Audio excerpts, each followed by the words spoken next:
Up, everybody? How you doing? How you doing? How are you doing? How are you? I'm terrific. I'm terrific. Thank you for asking. Thanks for joining me tonight here at my trailer. My name is Lasso. For those who are joining me for the first time, I'm Oklahoma's India tour. I just kick ass and do a lot of artsy fartsy indie stuff, indie film, indie music, indie theater, indie you name it. Just they might as well just call me the indie king and get it over with. You know, you know what I mean? Shoot, get my ego side out. Just kidding. No, I had a blast. I had a real blast tonight. I was really nervous, but that's one thing you do as an actor that will always save your butt. And not even as an actor, as just in general in life. When you're coming up with something that is going to test you, uh, create nerves that wreck you, that want to wreck you, you have to have nerves of steel. You have to have nerves of steel. And the only way, I don't have nerves of steel, but I have some good nerves. But what helps me get through a situation like acting in front of people and nailing the blocking, nailing the stage movements, nailing, understanding the character, understanding the scene, nailing the timing and all this stuff, right? And it's a lot of work. It's a lot of work on one's behalf. It's a lot of creativity coming out, a lot of thinking, and just it's just there's so much. There's so much, and I don't think actors really talk enough about that. About theater and when you're trying to be perfect about it. There's a skill level to it all that amateurs, they're going to bring a certain level of skill and talent to the show. Real professionals bring a real, you can see it on stage what they bring. All the time that you spend, and I got the proof in the pudding. I spend so much time focusing on, the stuff that I do. The one thing I didn't do, I even listened to a recording over and over. The one thing I didn't do that bit me in my ass was go over my cue lines with another actor. That seems to be like always where I fail because everyone's so busy. I gotta try harder to like meet with an actor, help me run lines, so I get those cue lines in there. It's so important. It's not enough just to go over your lines and memorize your lines. I mean, you have to like add meaning to it, understand timing about things, and psychologically why you would be emotionally upset, what it takes for your character to get upset. Look at the nuances throughout the play. Look how it builds and builds how your character changes over time. There's a lot that goes into it that I think at first glance, like audiences don't really think much about it. They're just audiences are just enjoying all the hard work that went into the play, and they get to enjoy all the comical moments and the character. In a lot of ways, it kind of this play reminds me of Seinfeld in a lot of ways because it's so kooky. It's so like cuckoo, like it's so nuts. It's a nutty comedy. It's a comedy, a tragedy, and like a melodramatic all at once. It's crazy. It's almost like all the different acts and scenes are not actually different scenes are differentiated between the different genres that exist out there. So you got the comedy bits, the dramatic bits, the melodramatic bits, I guess, with the music and whatnot. Over the top acting, characterizations of characters, but presented in a way that you're still putting out real emotions. You're still have a grasp of understanding this character has comes from somewhere, is someone's son, is does something for a living. There's all these things you need to answer about your character, which informs you as an actor what to do and choices to make as an actor. Now it was I gotta say I did flub a line, but it's okay because it was my moment to shine with that line, right? I flubbed it, so it didn't really hurt any other actors except Scott, who plays Harvey Green, and he had a moment there with me, and I ruined it by skipping a line, and I had a moment with one of the best actors in Tulsa, and I threw it out the window because I skipped ahead one line, and I missed like a few moments with Harvey Green, incredible actor, Scott, yeah, Scott. Um, And so I signed up to play again on the 5th of next month, which I'm excited, and of July, and then I signed up for August, late August, like the 20th. There's 2 dates in August. I might sign up for another date. We'll see. But I definitely want to get back out there and do more acting on stage. Now, what's really great, what's really, really, really, really, really great about what they're doing here with the drunkard is a continuous play. They keep doing it every Saturday. They rotate cast, different people come in and fulfill different characters. I don't know how they do it. They've been doing it for years. I don't know how they do every single. I mean, I think they might cancel a show because of bad weather, Christmas, a holiday or something, but they do like every Saturday. It's insane. It's insane how they're able to manage every Saturday. I mean, when we think about it, it's only 4 shows a month, but still, that's amazing. They maintain that throughout the whole entire year, and I've done that with screenings, but only twice a month. No. Was it? No, 3 times a month. As I did 3 times a month. I've done 3 shows, screening short films around town for a whole year. So I understand what it takes to do a show. And you know what? I have to say, the discipline from putting up, doing screenings and stuff, and doing all the work and putting out myself, and the timing, and being in front of people, and that all of that translates back all the way back to stage. I mean, I did so much incredible physical work, mental work and organization, that it all translates to the stage. And so I was able to put all my powers, all my focus into this, and it really blossomed. I mean, everyone's really happy with what I've done with the character, and how I'm doing it unique to me. I'm not trying to rip off anyone else's performances, and like I've really took the time to make the character mine, and really get to understand this person, and try to really be authentic with the situation at hand, right, in the scene, and really authentic as far as on stage, right, really portraying what's going on in the situation and playing to everybody else, right, and playing along, being a team player. It felt. I mean, it felt like we played a basketball game and we just won the game. You only lose when you miss a cue or miss a line. It's like you feel like you miss a punt, you miss a shot when you miss a cue or miss a line. That's what it feels like.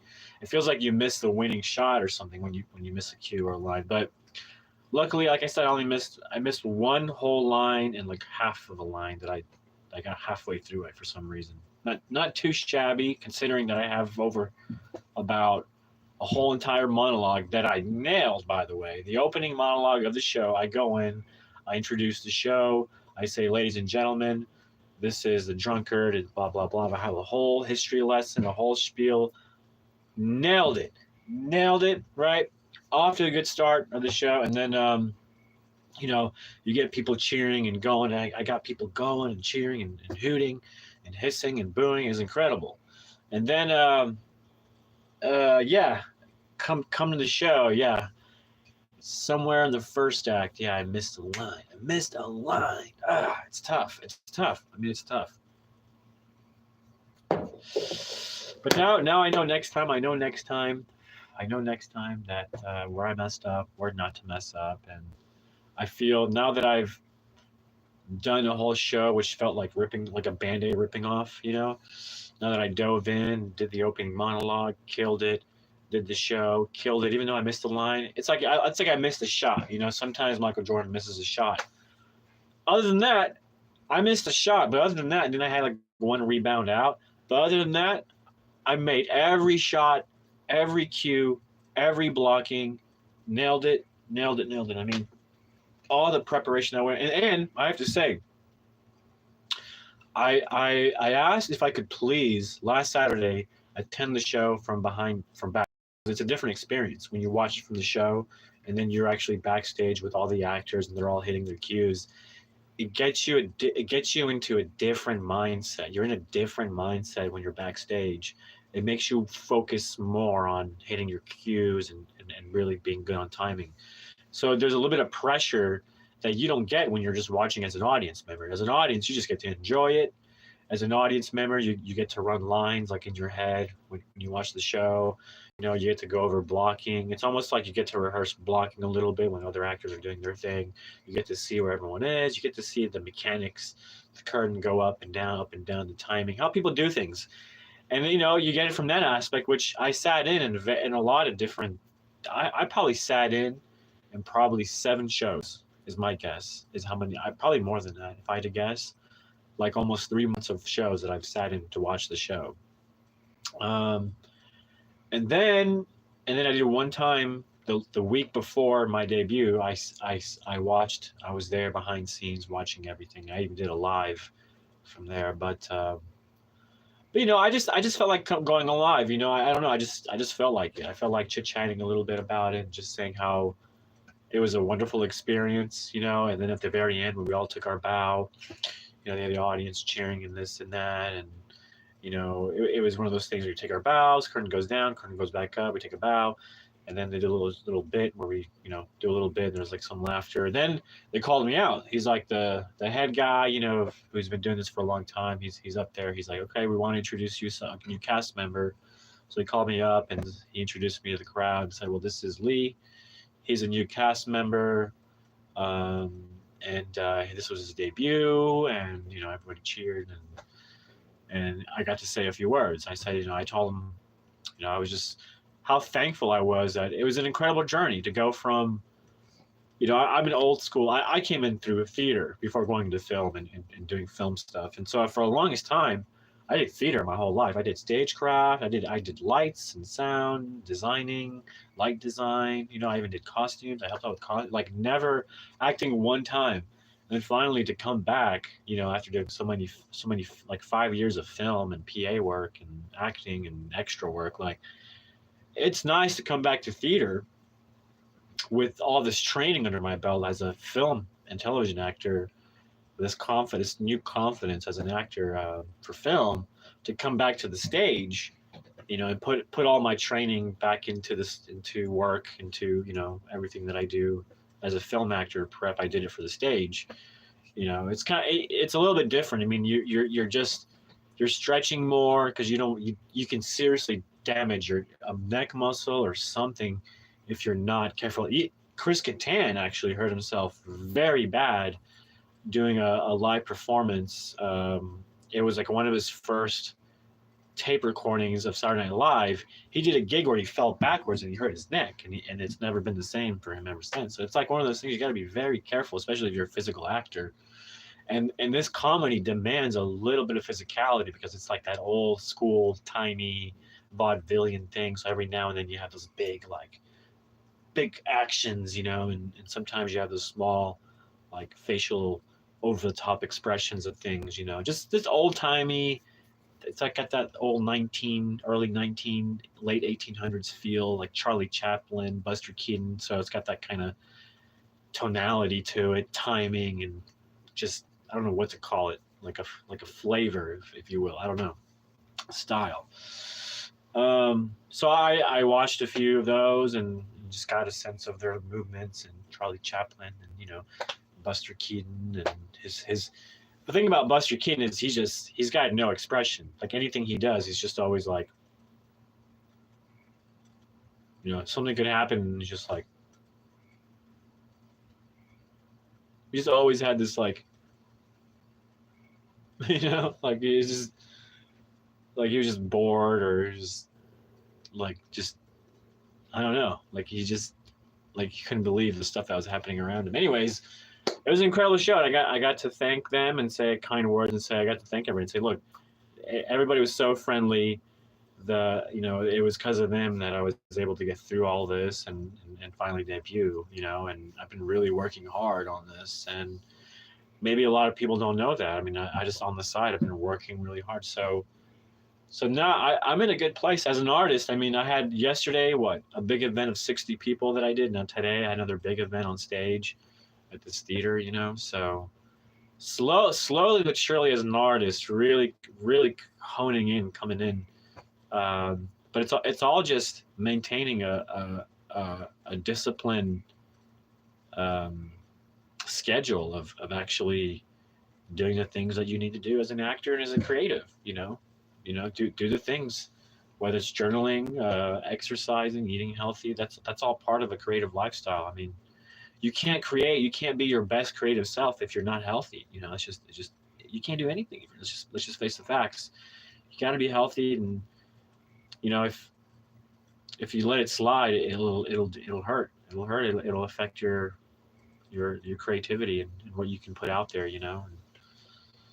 So be careful. Be careful. I'm just trying to take advantage of my youth. I still got a few years in me before I start have to really question how my health is. I'm fine. I'm nearing 40. You know, I'm totally fine. I mean, you compare me to the Liver King. Look. I look way healthier than he does. By the way, I'm just messing around. He's in the news. He's like taking over YouTube. Everyone's talking about Liver King. Liver King this. Oh, he did steroids. Oh, he lied to everyone. Oh, he took advantage of everyone. Now he's getting bullied. He was exposed by Joe Rogan, and he lost a lot of money, and his family was affected. Now he's pissed, and he wants to get back at Joe Rogan. And a lot of people are saying, "Oh, he's such a immature little baby," but you got to think of the genius. I mean, the marketing. Liver King. Everybody's talking about. Even I'm talking about Liver King. There's a certain genius behind what he's doing. I mean, it reminds me of the days of theater and Andy Kaufman and WrestleMania, like when people start conflict, and it just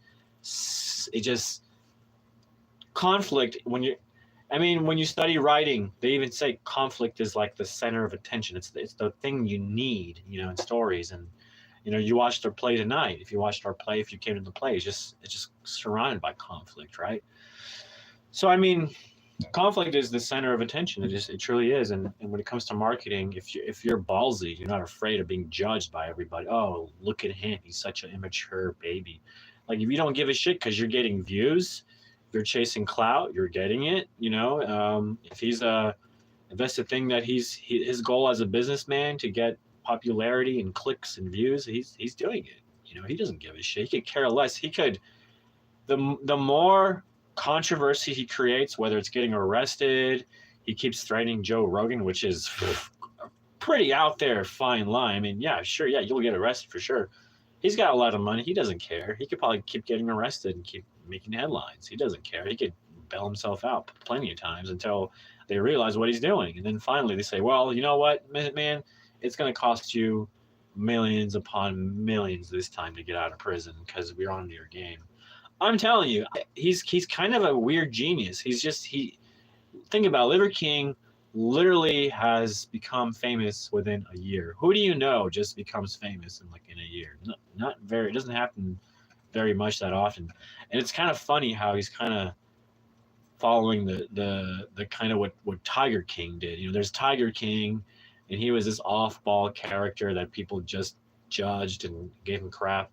Now you have another off-ball character, Liver King, and the thing is that the reason why they're doing it right as an actor or as a creative is because they've allowed themselves to become a character in the world stage. And so they don't care if they get booed or hissed. I mean, look at our play tonight. In our play tonight, you have the villain who gets booed and hissed, and it's part of the show. So to me, when I see things like Liver King and just this and that, to me, it's just part of another show. It's him finding his niche of getting people to click on his news and what he's doing, and now he's if people don't know who Liver King is, well, now you know who he is, because of the conflict. Conflict is the main center of attention in a story. Conflict will always grabs people's attention. Always. And when it comes to marketing and they say there's no such thing as bad marketing, it's true. You're getting out there. And then here's the thing. People forget. Wait a year, wait 2 years, people forget the crazy stuff you did, but for some reason they remember your name. And guess what? You do some awesome things and people forget the crazy shit you did. Because now it's been replaced by all the awesome things you did. But now they just know your name. I mean, when actors go to court, to me it's like this. It's just like them acting, but instead on on a real, you know, public, you know, well-known public thing that we all go to the movies to watch a movie, right? It's a public thing. It's not real. But the thing is, when you make it feel real, when the conflict and the drama feels really real, people get hooked. They cannot help themselves. It's just part of story structure. It's part of, you know, it's just part of it all. It's part of acting. It's part of conflict is such an important part of what we do as creatives. You know, we could not survive without conflict as creatives. It's just what it is. And then, you know, you have other YouTubers who hop on the Liver King train because they know they're going to get views because it's the hot topic. It's the hot topic of today. And Liver King created that.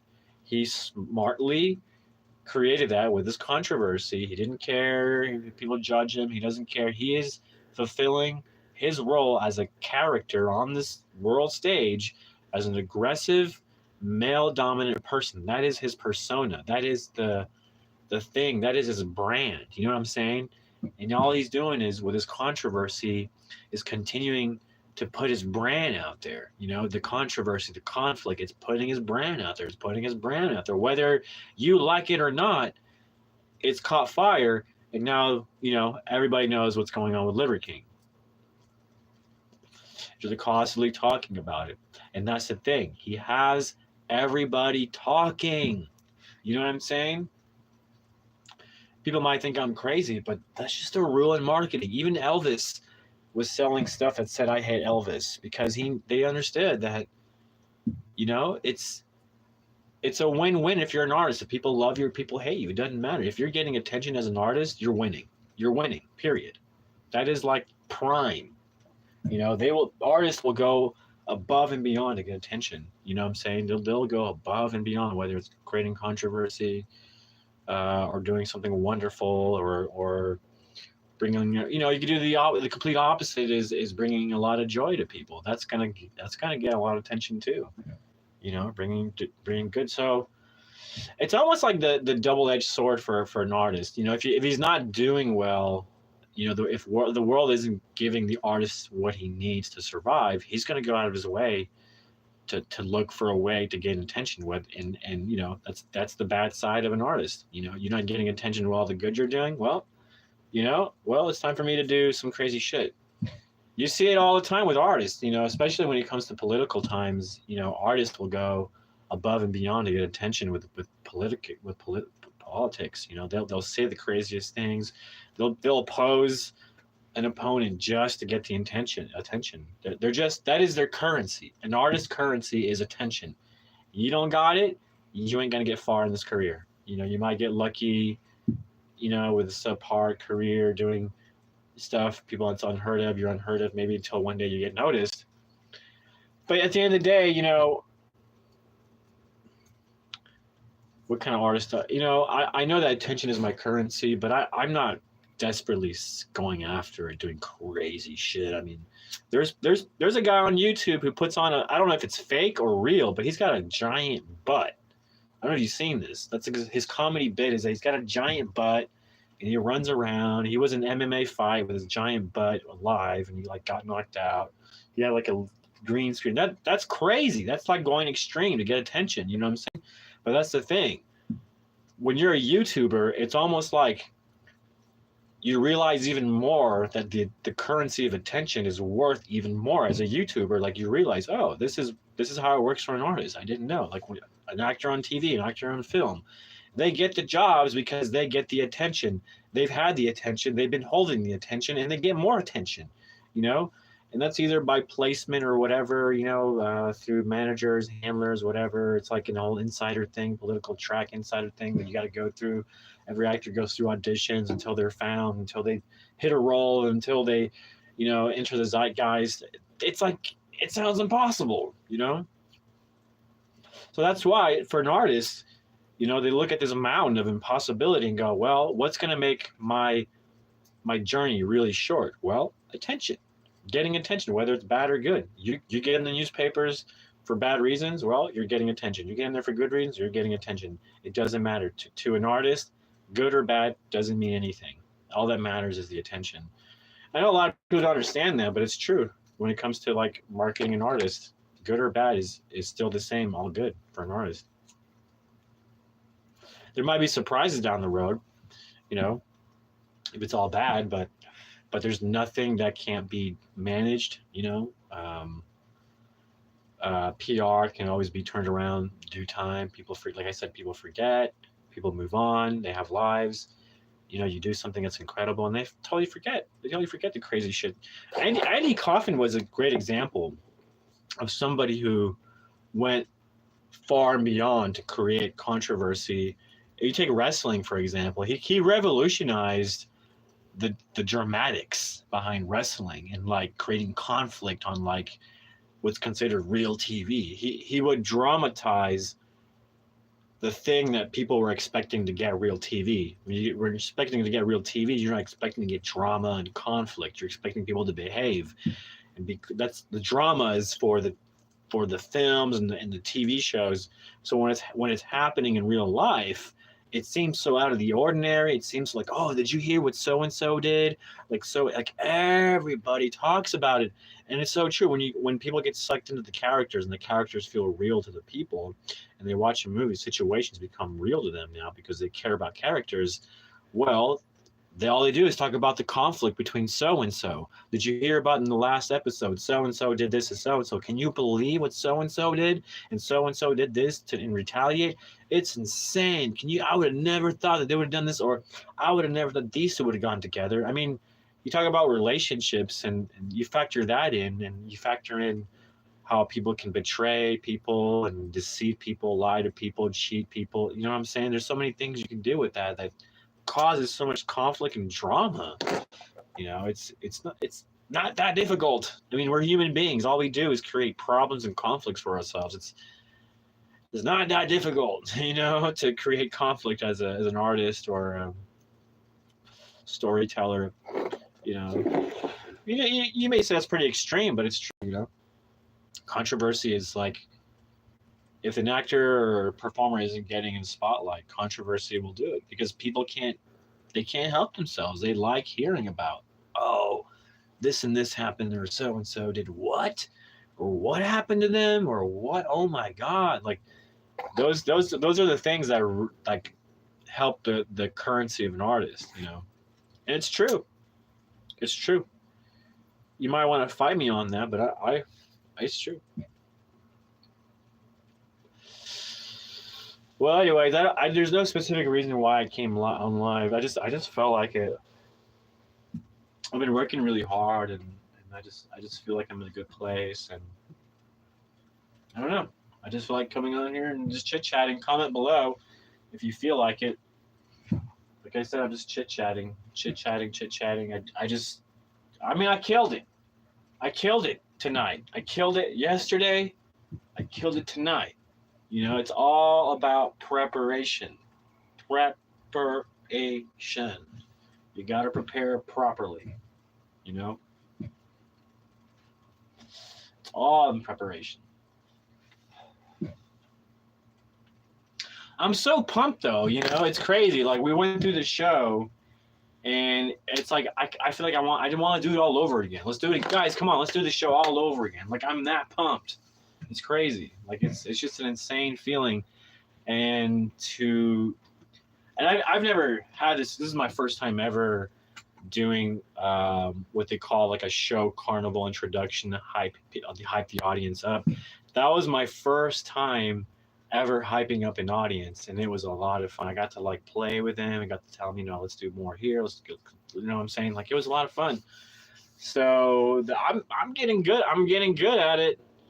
Watch out now! Watch out! The thing that's incredible about the Drunkard is that it's a continuous show, which means as an actor, you know, it's important to work on yourself. It's important to work on monologues. It's important to have training with and time with scene partners to do things.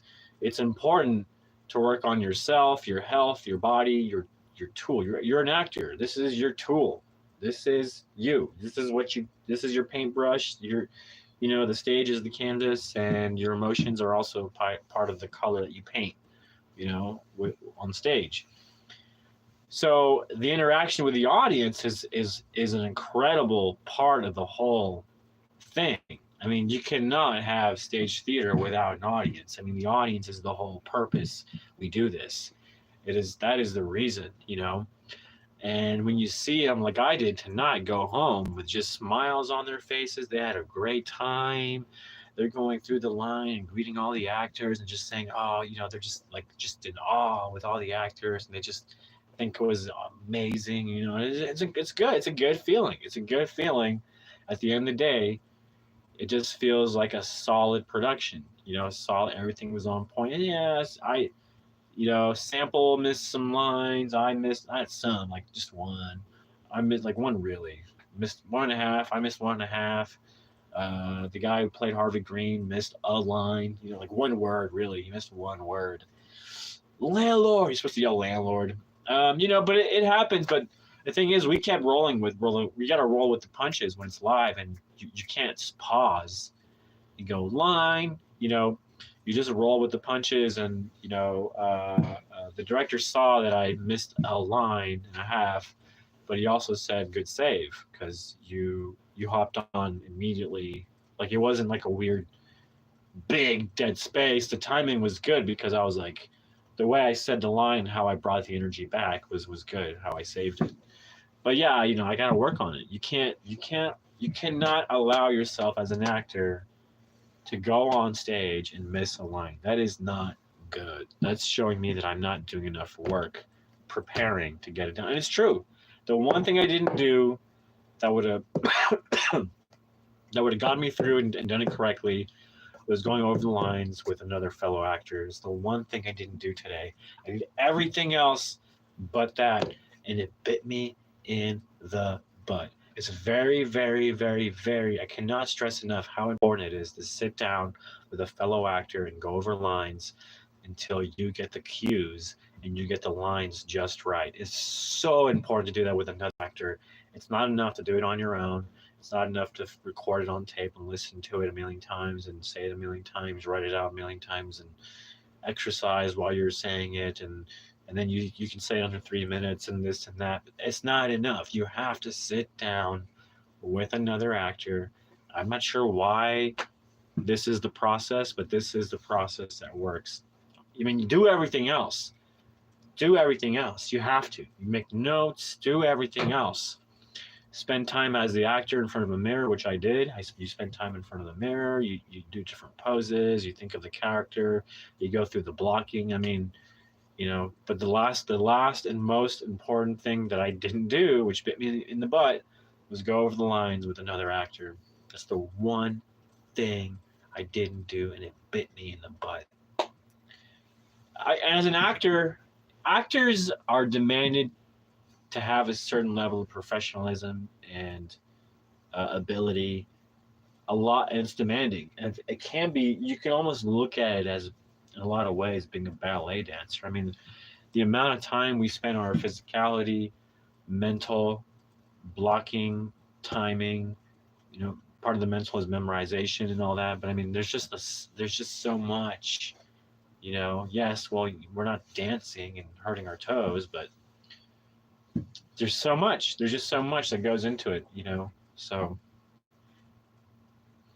I had about close to close to 80 lines, you know, tonight. That's quite a bit. And to miss only 1.5 lines, the line I missed was, he's not a bad fellow by any means. True, he does speak a little too freely, but no one can say he's quarrelsome. You just got to take him as he is. That's all.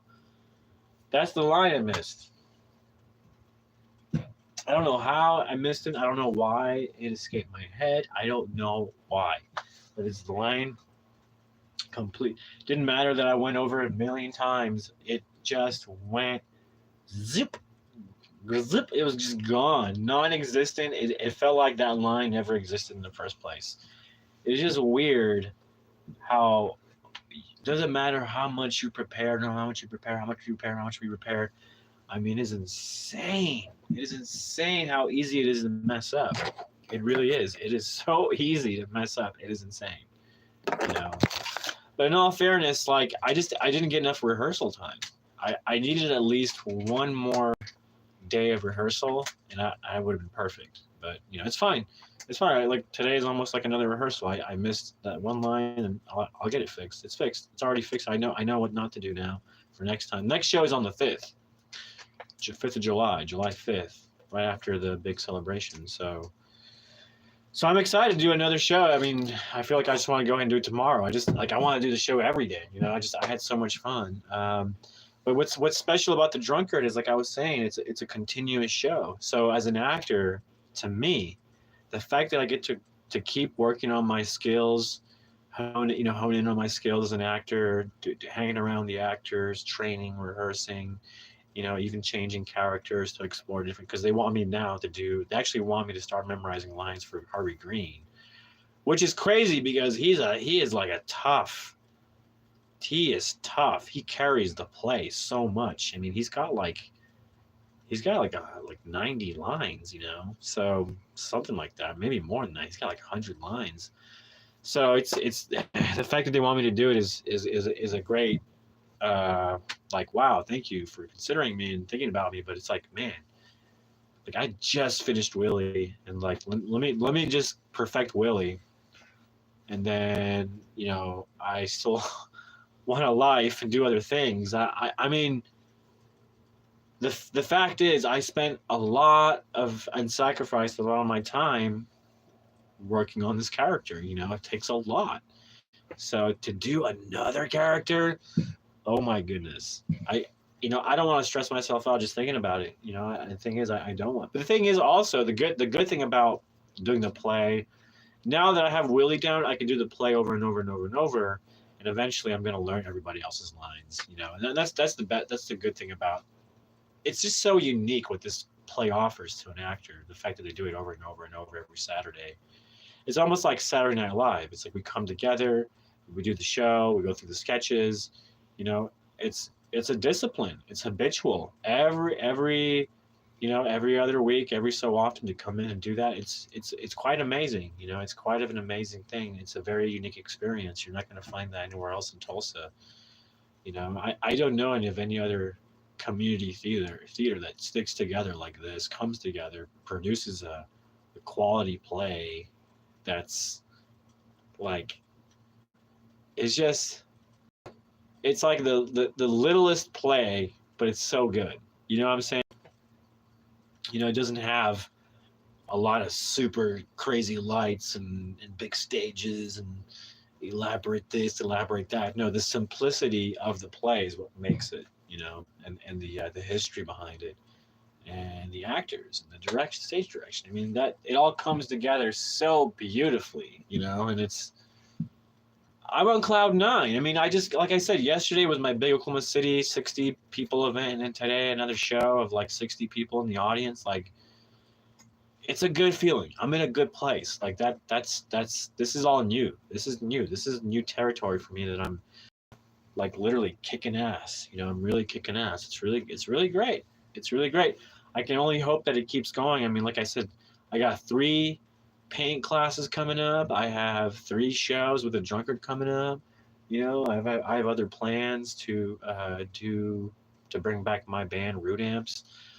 Like, there's just things are turning, and it was all because I decided to go full on as an artist. And now it's like sky's the limit.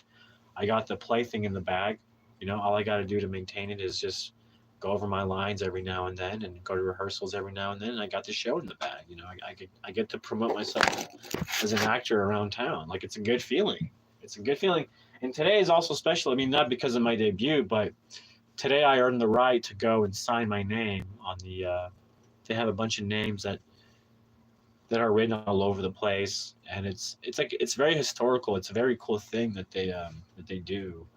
And now I'm officially part of that history, and like a tiny bit, my tiniest involvement, But the thing is, I want to stick around. I want to stick around because I want to stick around with the people that are there, the actors. They're amazing. Like I get along with them so well. It's crazy. It's a different world from just the film people who have no theater experience. They don't know how to be a community. They don't know how to really support one another. They don't know what it's like to be there for cues and work on lines and like go over lines and like for the long haul, like it's a different atmosphere, and I'm just loving it. I'm just loving the vibe, the community, the fellowship that I'm getting there at the Spotlight Theater. You're just not going to get it anywhere else. Anything else is fake. It's not. It doesn't even come close. It's just a facade. Nothing comes close to what Spotlight Theater has to offer. I mean the same actors, year in year out, doing the same show. That is like the best, absolute best training an actor could possibly ever wish for. And on top of that, it's like historical. It's like this is like, if you're an actor in town and you're not part of this, don't come to me telling me that you're an actor, because you're not active. If you're not active, you're not an actor. You have to be active. That is like, everybody knows. Like, to be solid as an actor, you got to continue training, continue acting, and continue looking for work. That's just part of the process. It's a tough, like anything else. It's tough.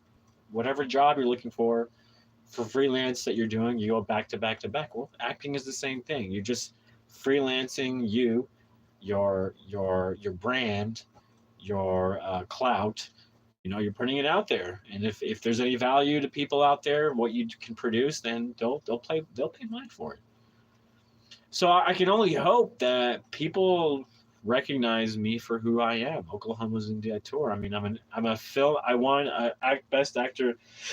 I got recognized as an actor at Bare Bones, and now I'm getting recognized as a stage actor. It's a good feeling, to be like, everybody was like, you're so phony, you're so fake, you're overhyped as an actor. It's like, bullshit. I'm not overhyped. Just because I know how to promote myself out, put myself out there, and actually do the work, it's not overhyped. Like, it's well deserved. You know what I'm saying? If you think that I overrated, it's because, like I said, you don't know me or my talents. You never auditioned me, and you just want to overlook me because you just think of so low of me. I mean, fact is, no actor in Tulsa this year has been in films like I have, not just in films, but in film festivals, and win awards and act on stage. Name one actor in Tulsa that's done that. Film and stage the same year, and release a movie. Name one actor that has done that in town. Do it, please. You have so many people who want to be something they're not, and they lack the training, and they want to do something. They don't have it. And I'm sorry for being mean, but they don't have it. They lack skills. They need to go out and learn the skills. They got to go do the training. You cannot fake this stuff. You cannot fake the time you put into your discipline, into the career field. You cannot fake that stuff. And I'm telling you, when I'm on stage and I'm delivering my lines like perfectly, except for that one time, and doing my thing perfectly, it shows. It shows the time I put in, So I'm ecstatic. I'm ecstatic because I want to try to get people to come out on the 5th to actually record me act, because I don't know. I don't know what it looks like. Like, I'm really anxious to see what I look like on stage and record it. And I have this plan to do a documentary about me, as my journey, about the Spotlight, about the other actors, some of their personal lives, and just really hone in on a solid documentary on the Spotlight Theater. I think it deserves it. And I think this could be an international thing, because if you go, there's people from around the world that go to Spotlight Theater to check it out because of the history behind it. Not just that, to act in it. There's people from around the world that come to the Drunkard, the Spotlight Theater, to act in the show, because for a lot of people, for actors, like, it just feels like a big deal. It feels it just feels like if you're an actor, you have to be there. You have to go through this thing. Like, it's just part of the process of being an actor. Like, it's just another stepping stone. But honestly, I hope this isn't just another stepping stone. I hope that it becomes part of who I am, the Spotlight Theater and the Drunkard. I hope it becomes like just a pillar, just how Go Shows has become a pillar for me to develop as an artist. It all started there, little bit. One, doing paint sessions with 3 students. Now I'm doing 60. Now, I do a little show like with hardly anybody showing up. Now I'm on stage, performing live, delivering lines on cues and stuff, and making people laugh. And, it's such a beautiful, fulfilling thing for me. I cannot stress how fulfilling it is for me as an artist to be able to do this. Not only that, I mean, I've been dominating the art scene, art, with my arts in the Mayfest, the museum, the classes, the theater, the films. Let's just face the facts, people. I am dominating the arts, dominating. I'm taking the arts by the horn and just fucking riding the shit out of it, and dominating the shit out of it, just like you don't have a grasp on me. I grasp you. I master you all. Believe it or not, I'm trying to get back into music. And if you guys have seen some of my videos that I do, of me playing like riffs and stuff that I'm trying to learning songs, like the more I play, like it's all coming back to me. But also, the more I play and move my fingers around, I know for a fact that it's increasing and helping my memory. And I know for the fact that the more I travel, go to Oklahoma City and things like that, that's helping my hippocampus grow, which is the part of the brain that helps with memory. And so yeah, I'm doing everything I can to be the best actor that I can possibly be, And you got to give me credit where credit is due. Like I won awards this year. I've screened films that were made by me. I've been in movies that were released. I got the, I'm killing it. Come on, I'm killing it, people. You gotta give me credit where credit is due. Like there's no way now that you can't say that I'm Oklahoma's India Tour. I mean, I'm already an award-winning Oklahoma India. I won the Oklahoma India Tour. I was nominated again this year, which is unheard of, by the way. I think I'm pretty sure the only Oklahoman to be nominated twice for India Tour. And now I'm already thinking about doing a documentary, and I got this like film that I want to think about. I want to get into actually screenwriting as a real career, believe it or not, while I keep doing the paintings and the theater. Like I still want to keep doing it all. People say focus on one thing, but it's not me. It's not me to focus on one thing. I'm sorry if that's your thing. I mean, I'm not apologizing, but I'm apologizing because I can't do what you do. I don't know how people can just pick one thing and stick to that with their whole lives. I don't know how they do that. It would drive me nuts. It would drive me nuts. So I have to do a little bit of this, a little bit of that, a little bit of this. I have to move my creativity and shift it to other fields because I feel like I'm working it differently, And when I get back and rotate back, it's almost like I'm a better artist, It's really interesting. And then I just cycle through the different fields, and I feel like I get better and better as an artist. It's insane. And as a human, as everything, I make mistakes and I learn. I evolve, and the more I do things and put myself out there, the more I fail faster. And the more I fail faster, the quicker I learn. The quicker I learn, the quicker I grow. And the quicker I grow, the more success comes my way. More sex comes my way. More success comes my way. More money comes my way. More wealth, more health, more everything. Positive vibes, positive vibes. It's all about those positive vibes. It's all about putting in the energy to maintain those positive vibes. Don't let people ruin your vibes. If something goes wrong today, doesn't mean that should affect your mood tomorrow and belittle you. It shouldn't change you. It shouldn't change who you are. If anything, it should enforce the fact that if you made a mistake, there's an opportunity for you to grow. So that's all it is. And theater is about making mistakes after mistake after mistake after mistake. That's all you do in theater is make mistake after mistake after mistake. You learn. There's like a million things to learn. But if you're the kind of person that needs that camaraderie, the chaos, you need your brain to be working on something because let's just face it, if I wasn't focused on theater, I'd probably be depressed. I'd probably be thinking about the things that are missing in my life probably, and and I wouldn't be moving. I wouldn't be running here, doing this, scheduling that. You know what I'm saying? So like the fact that I am focusing on so many passions and going after my passions and growing my passions, like it's helping me mentally. It's helping me with my health. It's helping with my wealth. Like, it's true what they say, follow your passions and the money comes in. Like, that's what I'm doing. That's what I'm doing. And it's finally, it's like a boat that was taking on water and water and water. Now, and I was working hard to like get the water out, and it was like sinking, and then like it stabilized a little bit. Now it's like stable. Maybe there's water in the boat and it looks like it's sinking, but at least it's stable. Like, I stabilized it. So it's no longer a sinking boat. Like, I have money coming in, I feel top notch. Like, I have my days where I have to rest, but like, man, I feel top notch. And like, the more healthy stuff I eat, fish, salad, fruits, vegetables, I feel bad. Like, I feel better. I'm not feeling like I'm aging. I don't feel like I'm aging. I like, sometimes if I don't get enough sleep, yeah, I feel like I'm aging. But like, if I get my sleep, I'm animated. I do the exercises. I work my brain, exercise my brain. And I've been reading a lot. That helps. Tremendous. I was thinking about doing one tonight, but I thought, why not just come out here and just do like a little talk, because I just feel like it. Um, but yeah, if you're, give me a like, give me a sub. I'm building my channel. That's one of my goals. That's one of my focuses this year that I've been wholeheartedly focused on, is building my YouTube channel and building it to 1,000 subscribers.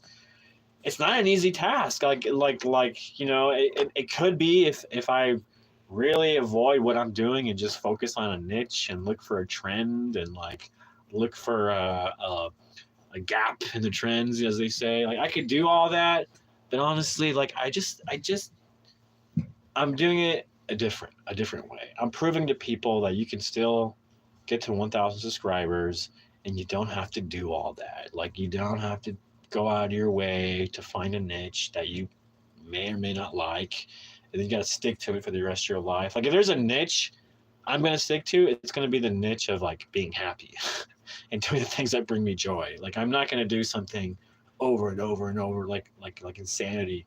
No, I need a little bit of this. I need a little bit of that. I need a little bit of over here. Like, I can't do the same thing over and over. That would drive me nuts. And I know I'm repeating myself, so that's kind of nutty, but I have to stress that's just part of my personality. It's part of the channel. It's just a bunch of different passions that I have. Some days I feel like doing this, other days I feel like doing this, other days I have to do this, and other days I feel like doing this and I have to do this. And some days I have to do this and I don't feel like doing this, but I have to do it. All kinds of combinations. But if you really work on those positive vibes, when you feel like you have to do something and you don't feel like doing it, it goes back to mindset. It goes back to attitude. You can easily change your attitude and mindset about what's bothering you and what's ailing you and what you find is problematic. It's all about changing your perspective, taking the time to change your perspective, look at it differently, think about it, digest the ideas of the solutions for your problem, give it time. Maybe it'll just show up. In most cases, adjust. Sometimes solutions just pop out of nowhere when it's like ready to, you know. But I'm going off on a tangent a little bit, but that's because I'm tired. I'm gonna pass out here like in 7 minutes when I end the live, this little live chatty chat. I am just gonna go pass out. I'm exhausted. It's exhausting. You like getting ready for the show, being focused, the cues, preparing. It's been a long day. When it comes down to it, it's been a long day, but very fulfilling for me as a creative. It's like, I want to do more acting. Like, please let me do more theater. Please put me in more films. Like, you're doing yourselves like an injustice if you don't, because come on. I mean, you're talking about a guy who spent his whole life wanting to be an actor and make films and training his whole life. I mean, come on. You're not going to give me any credit. You're not going to give me a chance in this town.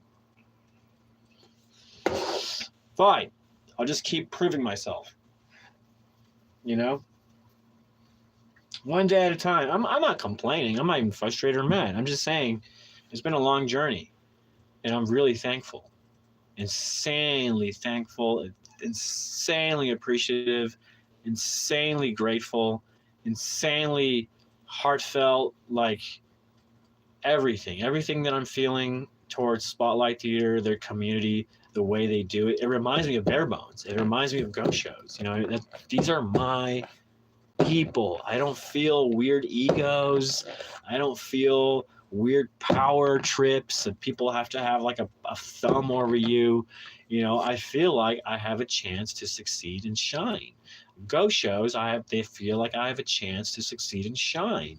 Where else? I mean, so now that I have Spotlight, that community, it feels good. It feels good to be part of a community. It feels good to be part of ghost shows. It felt good to be part of the art district for a while. I got to get back to that. I got to get back to be part of the art district because I feel pretty left out. So I gotta find myself back into the arts district. I did a little bit during Mayfest, but that was like an art piece. It wasn't me. I feel very absent from the art district, and I feel like me being an artist, who I am, all the things I've done this year, I should really be like a symbol, a person of interest for the Tulsa district, for the art district. That should be my area. That should be,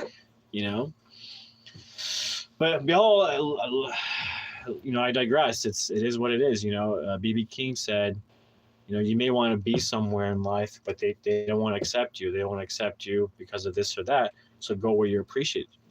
So, like I said, people in Bare Bones, Muskogee, always felt welcome, always felt like a community. Spotlight Theater, I feel a welcome community.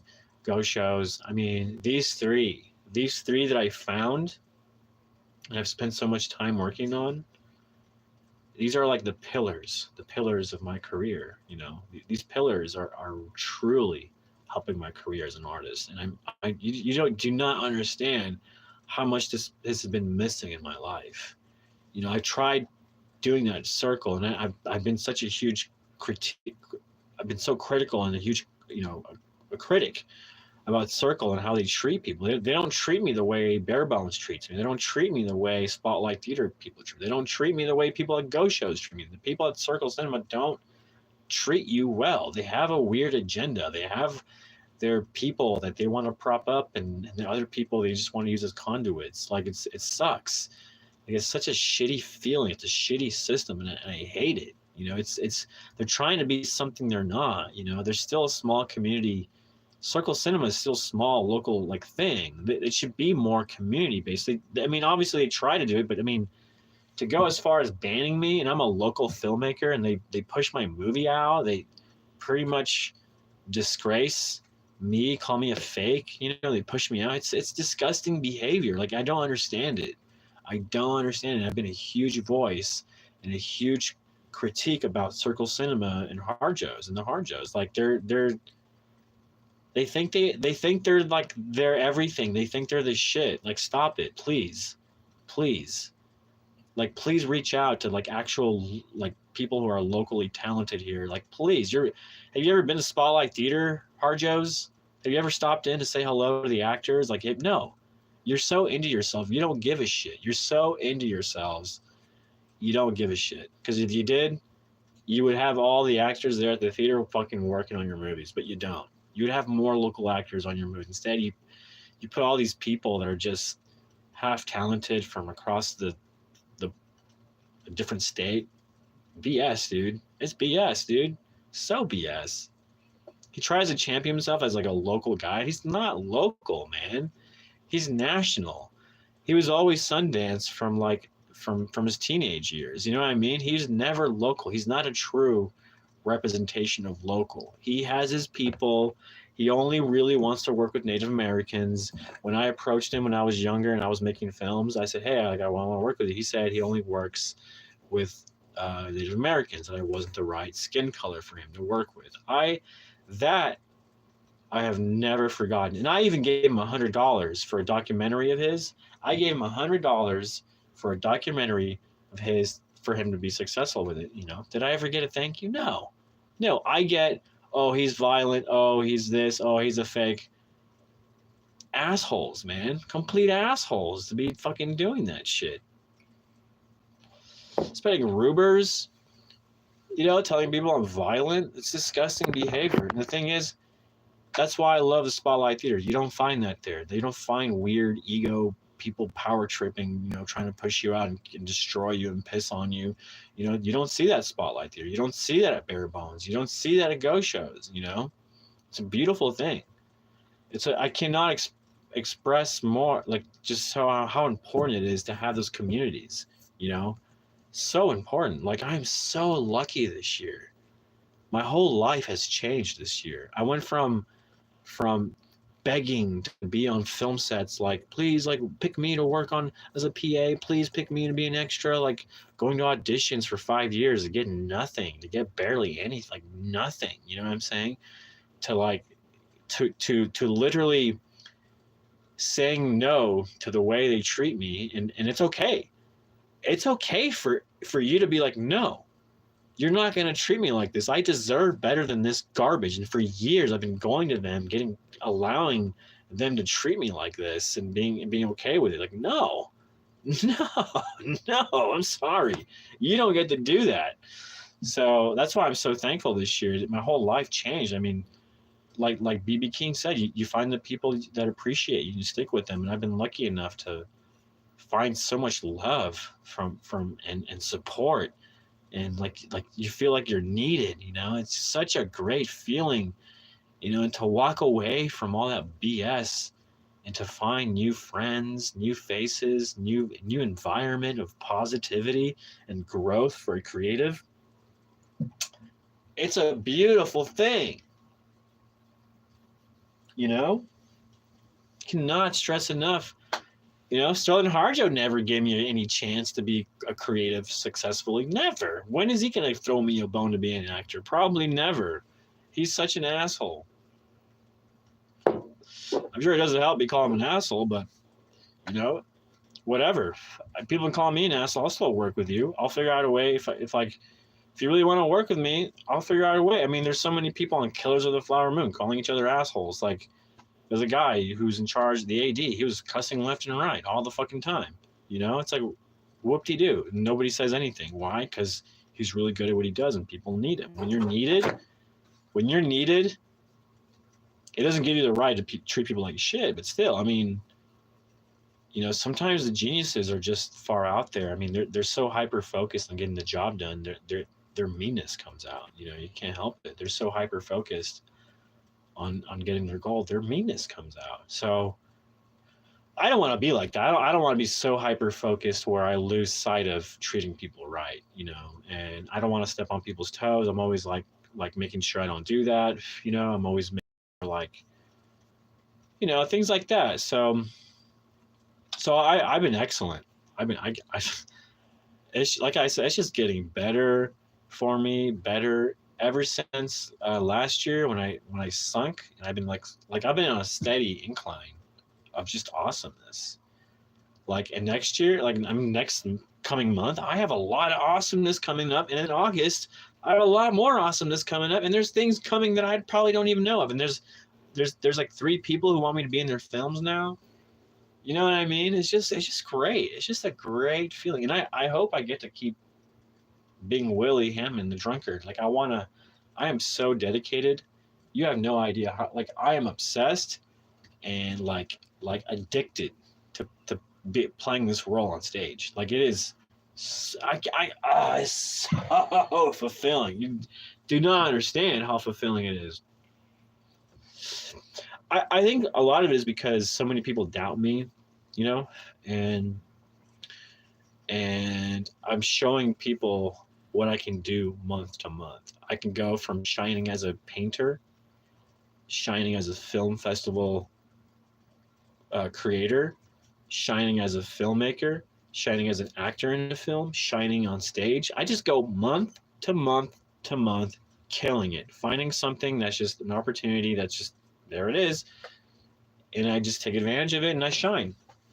And I'm this month it was kind of crazy. It kind of slumped in the beginning, but then it just took off. These last 2 days, man, I was a little worried because it felt slow, but man, no, the events were amazing. These are the most crowded events that I've ever been to, including the film festival. The film festival was the most people I've ever had. The most people I had a paint session was yesterday. And this was my first show on stage, and there was a lot of people there. It wasn't like a full house, but there was a lot of people there still. I looked around, there was like full seats there, full seats here, people scattered there. Like it wasn't full seats, but just people scattered. So that's close. That's close to, that's probably, I mean, full capacity is what, 140 people in the drunkard. So it looked like there was another 60 people there. You know, and ticket sales for my festival was $25. Ticket sales for the drunkard is $28. Um, Tickets for the paint sip is also very expensive. So like my prices for things went up as an artist. I never thought I would find myself as an artist charging these prices for entry fees. It's insane. It's like a whole another level. It just feels like a whole other, like I don't ever want to find myself in a position where I'm only, the ticket sales are under $20, like period. I don't ever want to find myself, because I know my worth. You know, I know what I bring to the table. You know, it may not be my brand name, but my talent, you're not going to get anywhere else. You're just not going to get the discipline and training and everything that I have and I put into it, and the time and sacrifices that I have compared to other people, you're not going to find anywhere else. I'm sorry. And the support that I have some of the greatest actors who unfortunately don't have the best careers, but they are themselves some of the best talented, some of the best trained people who, if they did what I did, sacrifice everything for a year, right? Just do a whole 180 in your whole life, just change it up completely, and then I'm adding, on top of doing festivals, I'm adding the theater and the paint. And then my goal by the end of this year is to add the YouTube thing to get monetized. So I don't know if I'm able to get monetized this year. I'm let's just say I will do it. I'm going to achieve it. I'm going to achieve getting monetized this year. That's the goal. My goal is to reach 1,000, and I'm at 680. So that's already 20 plus where I was a month ago. The rate of getting subscribers is slow. I will say that, but there's got to be something. There's a project I have in mind that I want to do outside of the documentary that I think will bring a lot of attention, a lot of views. And I say that because I'm bringing value to people, right? A documentary over the spotlight will bring value to people. A film I want to do for entertainment purposes, for YouTube, like not for theatrical release, not for streaming, like specifically for like a little film I want to create specifically for YouTube audiences, because I'm starting to get them a little bit. Like when you're on YouTube and you're doing it like me every day, I've been doing it every day for over a month, it seems like, straight, which is for the first time ever I do this. Like I've done every day for a month, but I've never done more than a month, and now I'm really pushing it. You know, I think since May pushing it. I want to try to push it throughout July. My goal now is to maintain 3,000 views a day, but that's hard. That's hard with just doing passion like going over passions and stuff. Well, folks, it's getting late. You know, I'm getting tired. I'm gonna go to bed soon. I did a good job. It's just what the things I've done these last 2 days are incredible. That's all I'm gonna say. And I know this is only the beginning. I'm going to keep pushing myself. I'm going to keep being open to events. I know if I push myself with the art, I can push myself to do a class as big as 200 people. I know I can. I know I can. I know I'm capable of doing it, and I know it will happen. And I'm going to nail it in this year. I bet I'll get it. I bet I'll get that done this year, which would be a huge thing to do. Huge thing to pull off.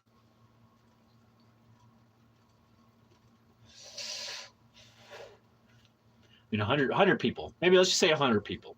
100 people. Yeah, let's just stick with 100 because 200 is a lot. 150 people. Of course, there's a film festival I want to keep pushing. You know, there's all that. So it's been tough. The growth is real. The growth has been real. You know, my life has changed dramatically from where it was last year, November, to this year. And then 2 years ago, I was kind of in this place, but now I'm in a much better, much better place.